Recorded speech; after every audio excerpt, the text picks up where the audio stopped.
नमस्कार दोस्तों, आप देख रहे हैं 4 PM महाराष्ट्र और मैं हूं मयूर परीक। दोस्तों, अब राहुल गांधी इनके ऊपर के सारे केस हट चुके हैं। उनकी भारत यात्रा तो पहले ही सफल रही थी और इस सफलता के अंक में महाराष्ट्र इसने बहुत बड़ा रोल जो था वो निभाया था।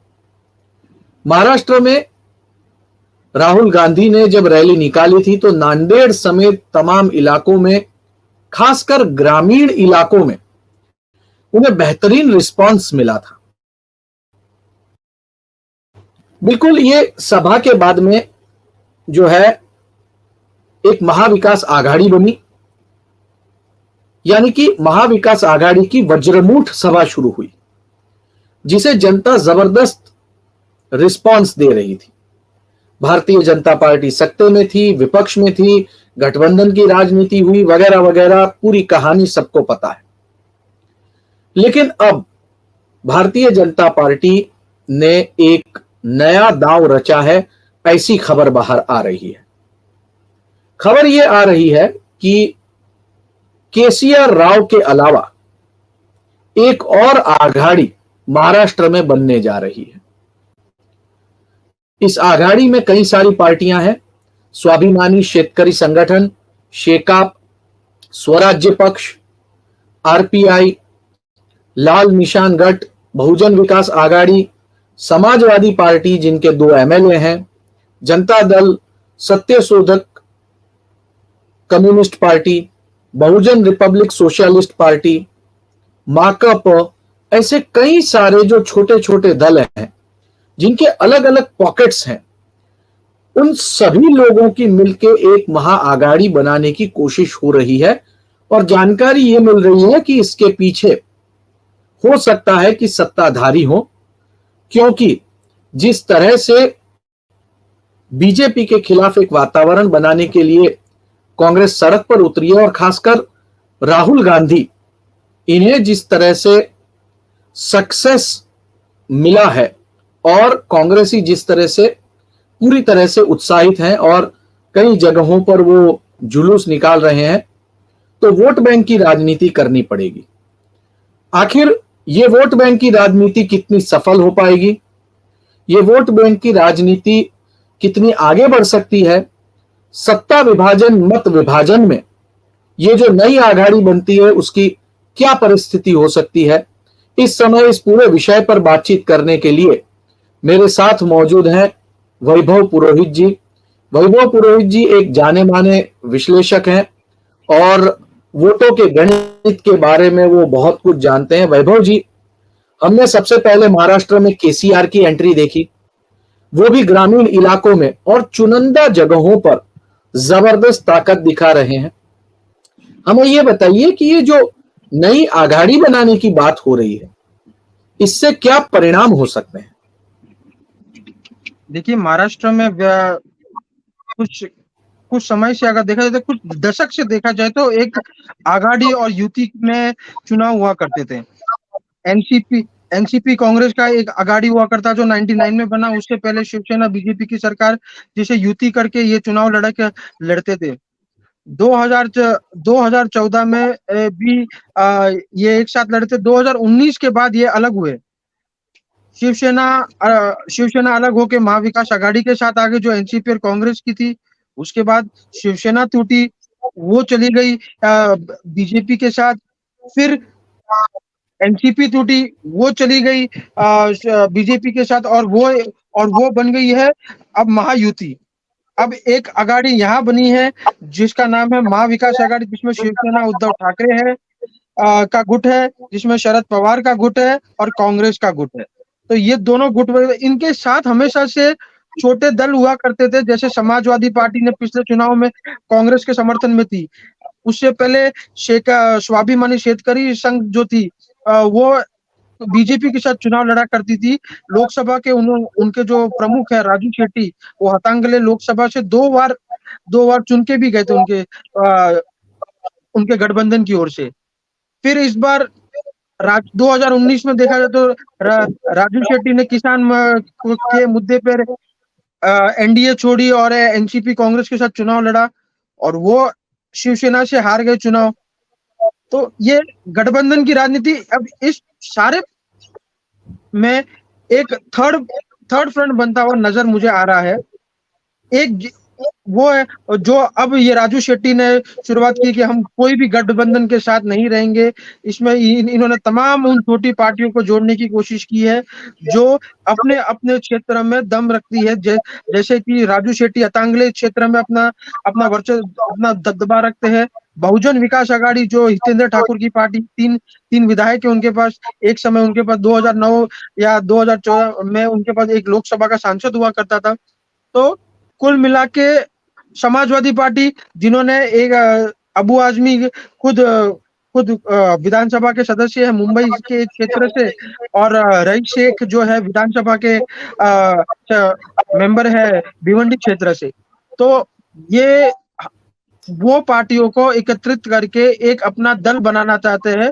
और इससे अगर नुकसान और नफे की जब हम बात करते हैं तो इसमें नुकसान नफा जो है, ये जो गठबंधन है, ये गठबंधन इंडिया महाविकास अघाड़ी इस गठबंधन को ज्यादा पहुंचा पाएगी। अगर आप वोट शेयर में अगर हम बात करें तो हतांगले में ये ज्यादा राजू शेट्टी 2% 3% से ज्यादा वोट शेयर नहीं ला पाते, लेकिन इनका दबदबा है क्योंकि ये गठबंधन में लड़ते हैं तो ये चुनाव जीत पाते हैं। मैं पूरे महाराष्ट्र के तौर पे कह रहा हूँ 2 से 3%। हतांगले में अगर हम कन्वर्ट करेंगे तो उनका वोट शेयर ज्यादा होगा। समाजवादी पार्टी भिवंडी क्षेत्र में अपना दबदबा रखती है। मुंबई के भी कुछ क्षेत्रों में जैसे दक्षिण मुंबई की कुछ सीटों पर वो असर रखती है। और ये शिवाजी नगर मानकोड़ एरिया में भी उनका दबदबा है, खुद अबू आजमी वहीं से चुन के आते हैं। तो ये जो छोटे गठबंधन है, ये छोटे गठबंधनों को अब ऐसा लग रहा है। समाजवादी पार्टी अब तक इंडिया गठबंधन के साथ हुआ करती थी नेशनल लेवल पे, लेकिन महाराष्ट्र लेवल पे वो उनके साथ जा रही। कोल्हापुर में एक उनकी मीटिंग होने वाली है, अब क्या निकल के आता है देखना होगा। इनमें सीट डिस्ट्रीब्यूशन क्या होता है ये बहुत पेचीदा होगा, क्योंकि थर्ड फ्रंट मोटा मोटी आज के दौर में थोड़ा सरवाइव करना उसके लिए थोड़ा मुश्किल है। नहीं, लेकिन वैभव जी मेरा कुछ अलग कहना है। आपने बहुत ही बेहतरीन तरीके से इसे एक्सप्लेन किया। पहले से केसीआर को बीजेपी का वोट कटुआ इस तरीके से माना जाता है, बताया जाता है। अब जब केसीआर के अलावा एक और गठबंधन बनने की बात आ रही है तो वोटों का फर्दर बाइफर्केशन होगा या वही विरोधकों के मत है उन्हीं के बीच में बंटवारा होगा और दोनों का नुकसान होगा? देखिए, हमेशा जितनी ज्यादा पार्टी, जितने ज्यादा दल, उसमें ऑपोजिशन के वोट्स बिखरते हैं, ये बात तय है। और इससे नुकसान जो होता है ये हमेशा विपक्षी दलों को होता है, फायदा जो होता है वो जो सत्ताधारी दल को होता है। हमने पहले चुनाव देखे हुए जहां पर महाराष्ट्र नवनिर्माण सेना एक अलग जब वो चुनाव लड़ी थी तब उन्होंने भारी नुकसान पहुंचाया था विपक्ष को, और जो सत्ता में थी उस समय कांग्रेस एनसीपी, उन्हें बहुत बड़ा फायदा हुआ था। मुंबई की तो 6 की 6 लोकसभा सीटें जीतने में वो कामयाब हो गए थे। तो विपक्ष का जब भी बिखराव होता है तो सीधा सीधा फायदा भाजपा को होता है। एक और बता दूं, इन सारे गठबंधनों में एक दल जो ऐसा है जिनके पास बहुत बहुत अच्छा खासा वोट शेयर है, जिन्होंने लोकसभा में भी कांग्रेस और एनसीपी को काफी डैमेज किया था, वो है वंचित बहुजन अघाड़ी। वंचित बहुजन अघाड़ी, एमआईएम, बीआरएस, ये जो गठबंधन है, ये गठबंधन, उनके सामने ये गठबंधन का अगर ये अलग गुट होकर लड़ते हैं तो और फर्दर डिवीजन होता है ऑपोजिशन के वोट में। तो ये इसका बेनिफिट जो है वो बीजेपी को होता हुआ मुझे नजर आता हुआ दिख रहा है। देखिए, एक सवाल और है इसके साथ जुड़ा हुआ।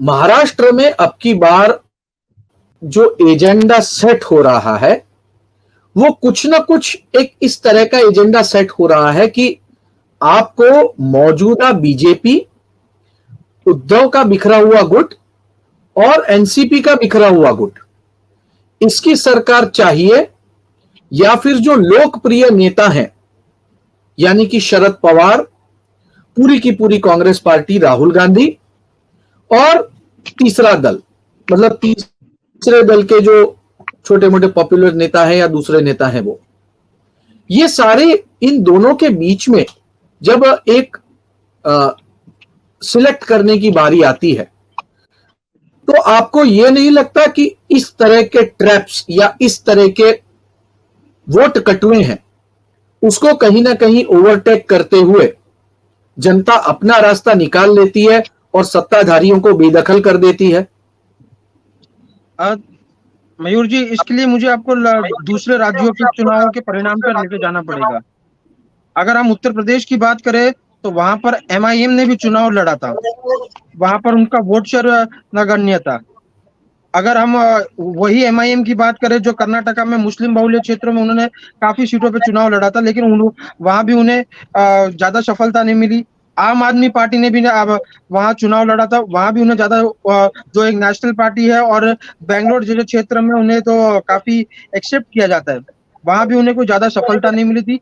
तो आप अब जो वोटर जो है वो एक तय करता है कि सत्ता किसके आने वाली है, कौन कौन क्या मेरा जो वोट है वो मेरा वोट वेस्ट होगा या नहीं होगा। लेकिन अगर हम महाराष्ट्र में जब बात करते हैं, महाराष्ट्र में रीजनल सरतप्स इनकी जो पकड़ है, क्योंकि ये अपने अपने क्षेत्र में कई जगहों पर काफी समय से लोगों के कामों में जुड़े हुए रहते हैं और इनके स्कूल्स कॉलेजेस से लेके मेडिकल कॉलेजेस और कई प्रकार के संस्थानों में इनका जुड़ा रहता है, शुगर फैक्ट्रीज भी इनकी रहती है, तो ये उनसे जुड़े हुए रहते हैं, तो इनका प्रभाव जरूर रहता है। अब इनके वो ये वोटर पे डिपेंड करता है कि वो एक उस पार्टी के प्रति लॉयल रहेगी जो सत्ता में आते हुए उन्हें दिख रही है, या वे अपने रीजनल नेता के प्रति लॉयल रहेगी। ये तो आने वाला समय बताएगा। जी, बहुत बहुत शुक्रिया वैभव जी, आपने एकदम डिटेल में हमें बताया कि आखिर सत्ता की राजनीति किस ओर आगे बढ़ रही है। शो में आने के लिए धन्यवाद। तो दोस्तों, महाराष्ट्र में बतौर वोट कटुआ केसीआर की कमी थी कि अब एक और फ्रंट खड़ा हुआ है, लेकिन मुद्दा यह है कि जनता को यह तय करना है कि उन्हें किसके साथ रहना है, किसके साथ नहीं। बहुत बार इस तरह के प्रयोग फंस जाते हैं, क्योंकि जब जनता मन बना लेती है तो दो बड़े दलों के बीच में छोटी छोटी पार्टियां, छोटे छोटे दल, उनके वोट बैंक भी कुचल दिए जाते हैं, लोग अपना मन बना लेते हैं। तो अब आघाड़ी एक और आ रही है, लेकिन जनता कितना एक्सेप्ट करती है ये आने वाले दिनों में देखना दिलचस्प होगा। दोस्तों, आपको ये शो कैसा लगा जरूर कमेंट कीजिए, लाइक कीजिए, चैनल को सब्सक्राइब करना ना भूलें। बहुत बहुत धन्यवाद।